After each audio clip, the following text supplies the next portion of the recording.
Hi friends. आज हमारे पास जो इशू है वो ये है कि इलेक्शन कमिश्नर जो अभी नए नए अपॉइंट किए गए हैं उनको लेकर के कुछ डिस्प्यूट्स हैं उनके अपॉइंटमेंट को, और उनकी जो बहुत हैस्टी प्रोसेस के थ्रू, बहुत जल्दी प्रोसेस में उनको अपॉइंटमेंट दिया गया है।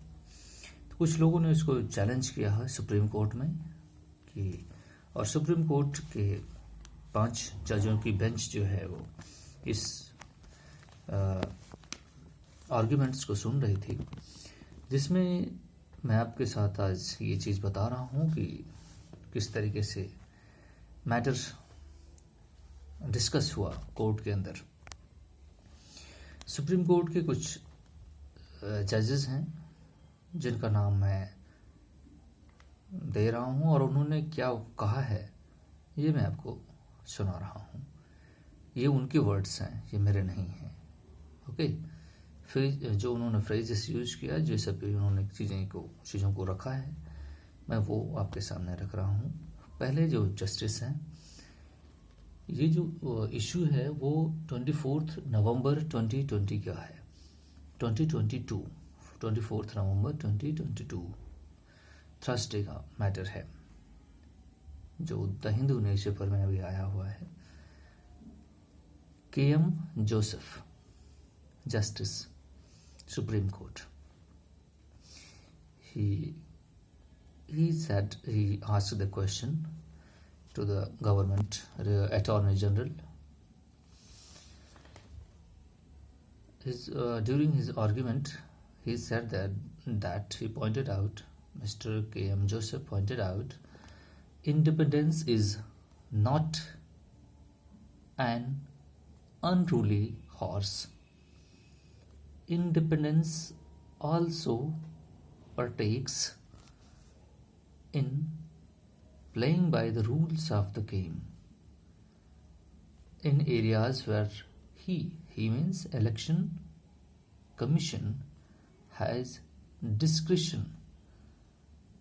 He should exercise that discretion and so independence. ये कहने का मीनिंग ये है कि जो उनके लिए जुरिस्डिक्शन तय किया गया है, जो डिस्क्रिप्शन जहाँ पर वो अपना डिसीजन ले सकते हैं, जिस एरिया में जो उनका एक रेडियस है इलेक्शन कमीशन का, उसमें वो उसको फ्रीली एक्सरसाइज करें। वो ऐसा ना करें कि अनरूली हॉर्स की तरह हो जाएं और बिना रूल के अपना काम करना शुरू कर दें, जैसे कि होता है। तो इलेक्शन कमीशन अपने दायरे में रहे और उसको एक डिस्क्रिप्शन होना चाहिए कि वो अपना डिसीजन खुद ले सके, उसको किसी का इंटरफेरेंस ना हो।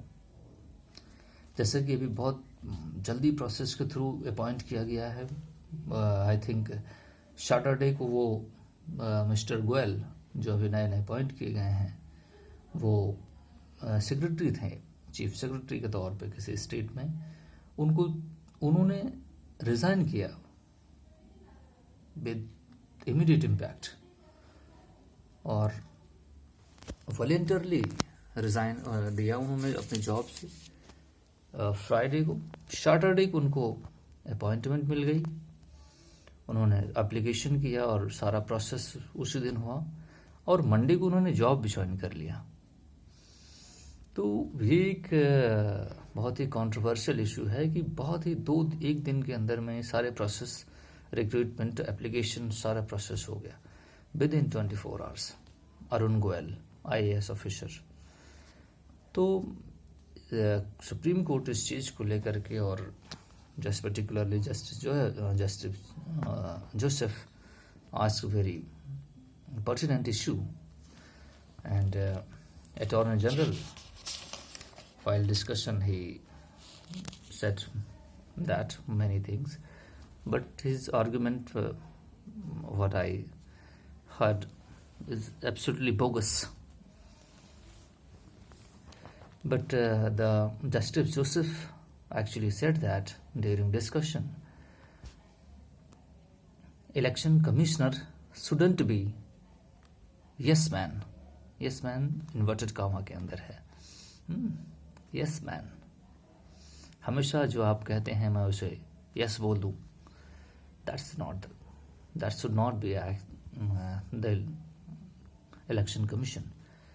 Election commission should be a person who would not shirk from even taking on the PM.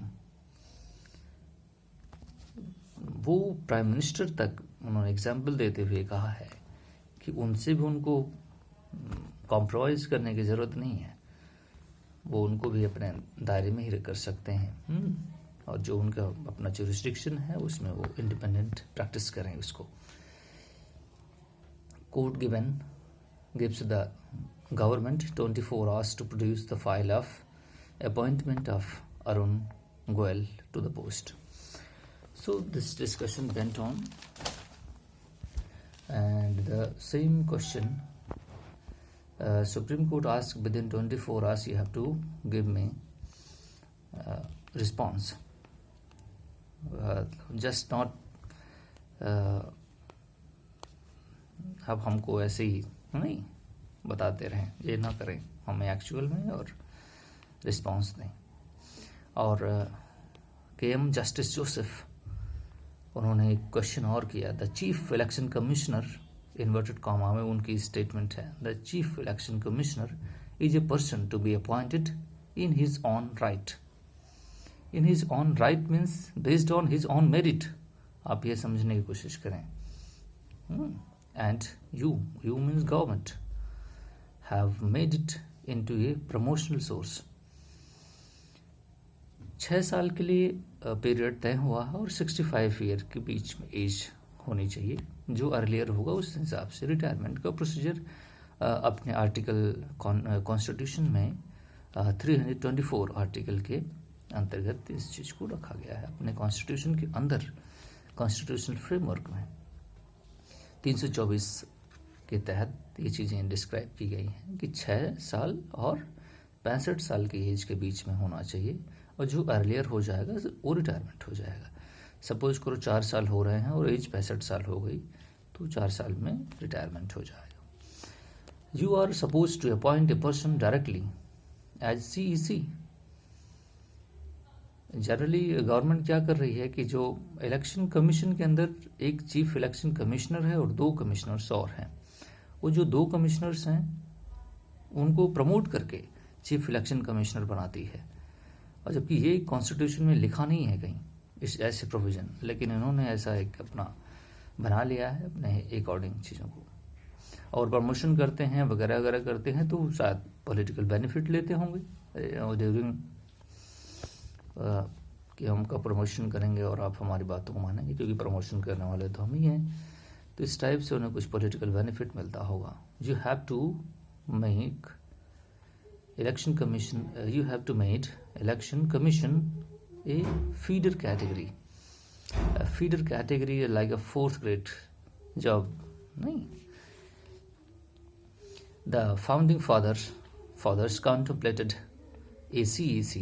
CEC means Chief Election Commissioner, who will hold office for 6 years independently, not as a promotion. आप promotion ना करें। 2 commissioners जो हैं आप उन्हें promote करते हैं chief election commissioner के तौर पे, और प्रमोशन के दौरान आपको पॉलिटिकल बेनिफिट जरूर होता होगा, इसलिए आप ऐसा ना करें, आप डायरेक्टली अपॉइंट करें। क्या ऐसा कहीं लिखा तो नहीं, ये कानून के खिलाफ काम कर रहे हैं आप, इन्होंने ड्यूरिंग डिस्कशन उन्होंने कहा है। और ओवरऑल जो डिस्कशन हुआ है उससे मुझे भी अच्छा नहीं लगा। इसको पढ़ने के बाद मुझे लगा कि गवर्नमेंट की जो साइड है वो उतना बेहतर परफॉर्म नहीं की है ड्यूरिंग डिस्कशन। मैं कुछ पॉइंट्स इसमें आपके सामने रखता हूँ। ड्यूरिंग डिस्कशन वेंकटरमन्या, दो जो वहाँ पे अटॉर्नी जनरल हुआ करते हैं, उन्होंने डिस्कशन किया, और justice Anuradha Bose pointed out that Mr. Goel had taken voluntarily retirement, खुद से रिटायरमेंट ले लिया, voluntarily retirement, and was appointed election commissioner. The very next day, अगले दिन जस्ट उनको मिल गई job. Does it happens like that? Does it happens like that? उन्होंने क्वेश्चन किया और उसमें वेंकटरमणिया जो हैं अटॉर्नी जनरल रिस्पॉन्स दिया that it could have been a coincidence. ऐसा कोइंसिडेंस से हो गया है, उनका ये मानना है। Justice Joseph said that the Mr. Goel records so excellent academic credentials. No doubt he is a very excellent person because after all he is an officer, IAS officer retired. But he asked the Attorney General whether brilliance and competency was enough for a guard against docility.